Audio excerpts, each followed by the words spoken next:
فاسألوا أهل الذكر إن كنتم لا تعلمون. Tanya jawab. Jawab secara ilmiah.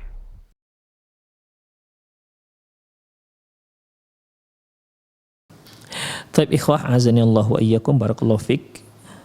Pertama, seperti yang telah kita singgung tadi, kita banyak berdoa. Rabbana la tuzigh qulubana ba'da idh hadaitana wa hab lana min ladunka rahmah innaka antal wahhab. Yang kedua, doa Rasulullah sallallahu alaihi wasallam tadi. Allahumma inni a'udzubika minal hadami wa a'udzubika minal gharaqi wal haraqi wal harami wa a'udzubika min a'udzubika ayyataqabbani syaitan indal maut.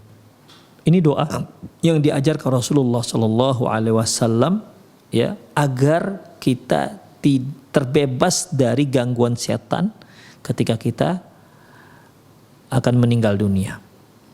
Itu doanya. Yang kedua ikhwah, yaitu ya kita harus banyak menuntut ilmu. Karena ini semua kan gak kita dapati kecuali dari ilmu, dari berita Rasulullah sallallahu alaihi wasallam. Setiap fitnah, cobaan yang mendatangi kita ikhwah, itu tidak bisa kita hadapi kecuali dengan ilmu. Baik fitnah, ujian hidup maupun ujian mati, ujian kematian, bahkan ujian ketika menghadapi Dajjal. Mungkin para pemirsa ingat ketika Dajjal dan tentaranya menawan seorang laki-laki nanti, ya, kemudian dia disuruh untuk percaya dengan Dajjal bahwasanya dia adalah Tuhan. Laki-laki ini nggak percaya. Kemudian Dajjal memotong dua laki-laki ini, kemudian dia pun berjalan di tengah-tengahnya. Kemudian disambungkan lagi, lantas dihidupkan lagi laki-laki ini. Kemudian Dajjal pun kembali bertanya, gimana kamu masih nggak percaya saya sebagai Tuhan? Apa kata laki-laki ini? Demi Allah, sekarang aku lebih yakin, semakin yakin ente adalah Dajjal sebagaimana yang Rasulullah sebutkan dalam hadis. Jadi ikhwah, fitnah-fitnah, ya, dalam menghadapi fitnah apapun dia, kita harus bekali diri kita dengan ilmu. Ya, kita harus bekali diri kita dengan ilmu. Seperti doa tadi. Ini kalau kita nggak belajar, dari mana kita tahu? Ya, seperti kejadian seorang menjelang kematian. Kalau nggak kita belajar, dari mana kita tahu kita seperti ini? Jadi kita punya persiapan untuk itu. Dengan apa? Dengan ilmu dari Quran dan Sunnah Rasulullah Sallallahu Alaihi Wasallam. Doa yang kita ucapkan tadi itu juga itu kan dari Sunnah Rasulullah Sallallahu Alaihi Wasallam. Kalau nggak kita belajar, dari mana kita tahu doa ini? Untuk orang yang ada di sekitar, Rasulullah Sallallahu Alaihi Wasallam mengajarkan untuk membantu si mayit. Apa kata Rasulullah? Lakinu mautakum bila ilaha illallah.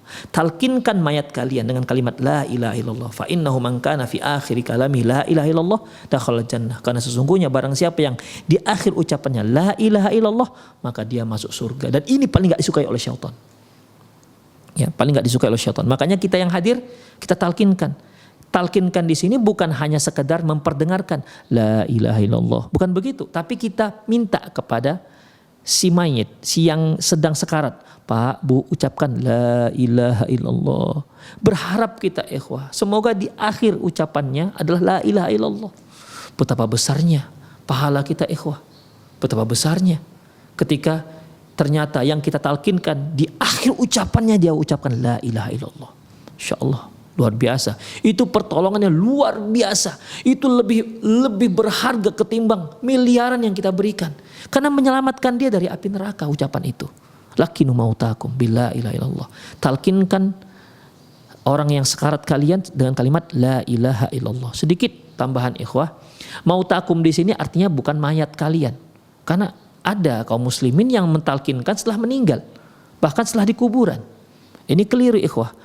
Kalimat lakinu mautakum bila ilaha illallah, talkinkan mayat kalian dengan la ilaha illallah. Ini bukan mayat yang sudah dicabut nyawanya, tapi yang menjelang kematian. Karena di akhir hadis menyebutkan fa innahu man kana fi akhir kalami la ilaha illallah dakhala jannah. Karena orang yang di akhir ucapan la ilaha illallah maka dia masuk ke dalam surga. Demikian. Jadi yang dimaksud di sini ini bukan orang yang sudah meninggal. Karena kalau sudah meninggal dia nggak bisa mengucapkan la ilaha illallah lagi. Jadi ini di saat-saat dia akan dicabut nyawanya, di detik-detik terakhir usianya, kita tuntun dia, kita minta dia, kita mohon, kita harap dari dia agar dia mengucapkan kalimat la ilaha illallah. Itulah kewajiban kita membantu untuk teman kita kaum muslimin di detik-detik usia terakhirnya. Demikian para pemirsa Roja dimanapun Anda berada, serta pendengar Radio Roja dimanapun Anda berada, semoga sedikit yang tadi kita sampaikan menambah wawasan kita, menambah keimanan kita, ya sebagai ibrah bagi kita agar kita bisa mempersiapkan diri kita menjelang kematian, dan kematian tersebut kita tidak tahu kapan datangnya. Kita tidak tahu apakah sebentar lagi ataukah berapa jam lagi, tapi persiapkanlah bahwasanya kematian itu tetap akan datang.